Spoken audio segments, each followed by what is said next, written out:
Welcome to Kahani Bar, a cocktail of stories in English and in Hindustani. I am Payal and today's story is The Golden Veil by Neerja K. Listen, travelers, listen well, said the old man who was our guide through the deserts. We had pitched our tents for the night. Our camels were resting nearby. The night was inky blue. Landscape held nothing but sand. Vast oceans of sand peppered by faint outlines of a few tents of the travelers like ourselves. At the horizon, where the sky seemed to bend down to kiss the sands, the full moon rose sliver by sliver, as if from the ocean till she bloomed in her full glory, deep yellow, or should I say orange, turning the inky night golden. Millions of stars twinkled in the colorless sky. Night had turned the heat of the day into a chill, typical of the open deserts.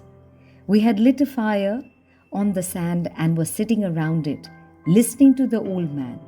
His deep, mysterious voice added to the eeriness of the night. He continued in his husky voice. The desert keeps many secrets, and among its dunes lives a story older than time, whispered by the winds, carried by the sands. He took a deep breath and continued. Long ago, when the forts of Rajasthan rang with music and bazaars bloomed with color, there lived a girl named Meera, daughter of a wealthy merchant. She was beautiful as the desert moon, but her heart was restless, yearning for something more than silks and gold. Like any other young girl of her age, she too wove dreams of love and romance in her coming years. However, none of the young suitors who knocked at her father's door were anywhere near the image her young mind had sketched out. The time went by. Her parents got concerned that their daughter may remain a spinster. Though she was all of 18, it was kind of old in those days of child marriages. But Meera was sure that she would meet her Krishna someday, somewhere. She said to her mother, "Like Meerabai, I too will find my Krishna one day." Her mother retorted, "You forget that Meerabai wandered these sands in search of her Krishna all her life. Did she really find him?" Meera kissed her mother on her cheek and said, running out of the door, "But I will." And travelers, she did. Her heart chose the forbidden fruit to the horror of her mother. Yes, Krishna it was, a humble camel trader, strong as the desert sun, with eyes that held the kindness of cool water. Their worlds were far apart, not only by social standing but also by caste. Yet one night, fate's wind brought them together. At a local fair beneath the stars, Meera's golden veil flew away like a bird. Krishna caught it, and when he placed it back on her bare head, their eyes met. In that moment, the desert grew still, as if it too had fallen silent to watch. The universe stood for a minute to admire the couple that was made for each other. But Meera's parents were furious. How could it be? How could their daughter bring shame to their family by marrying below their status, that too into a lower caste? The old man sighed deeply and continued. From that day on, they met in secret, walking the dunes beneath the sky of 1,000,000 stars.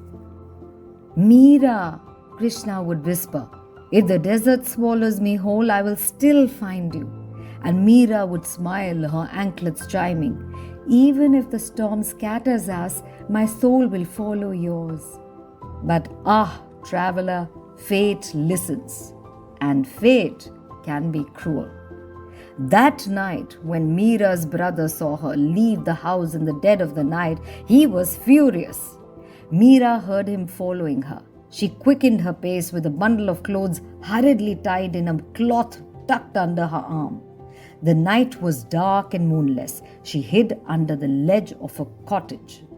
She heard her brother huffing and puffing, but she held her own breath and remained still. She heard her brother cursing her under his breath. "Meera, you have brought shame to our family. I will kill you with my bare hands if I get them on you just once. Just once. Let me find you. And if I don't find you, let the sands of this night swallow you whole.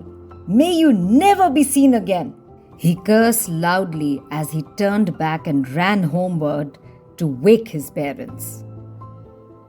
That night, as the lovers walked towards each other across the glowing dunes, the air shifted, the sky darkened, the wind rose. A storm was born, fierce, merciless, endless. Sand raged like waves in a golden sea. The moon rose, and with it rose the sands, golden sands. "Krishna!" called Meera, her voice torn away. "Meera!" called Krishna, blinded by the sound. Their voices drowned in the howling winds. The two lovers reached out for each other as their hands met. A huge sheet of sand rose, and engulfing them as if in a sparkling golden veil of sand, twirled them and took them away. The night desert swallowed their cries. When the dawn broke, the storm and the sand stood still.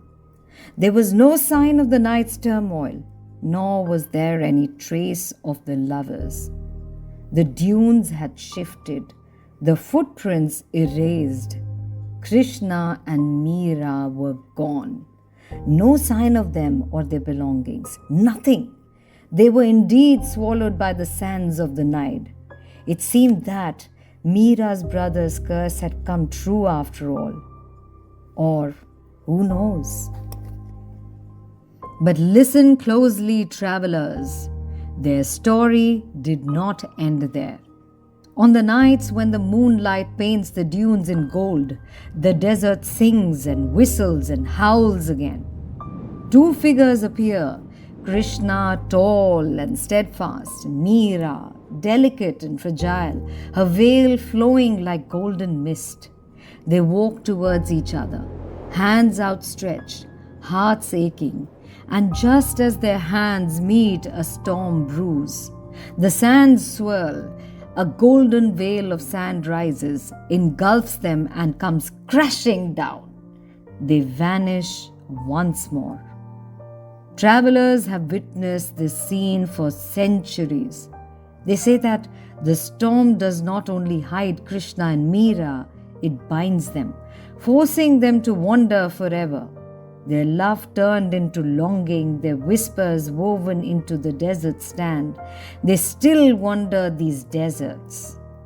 And so, travelers, remember this: the desert is not only gold and glory. At night, it is sorrow and song.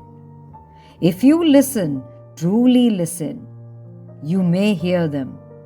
Krishna and Meera, calling, searching, forever apart, forever together. So, dear listeners, this is Payal signing off on that pure and aching note of love. Please take care until we meet again for the next story.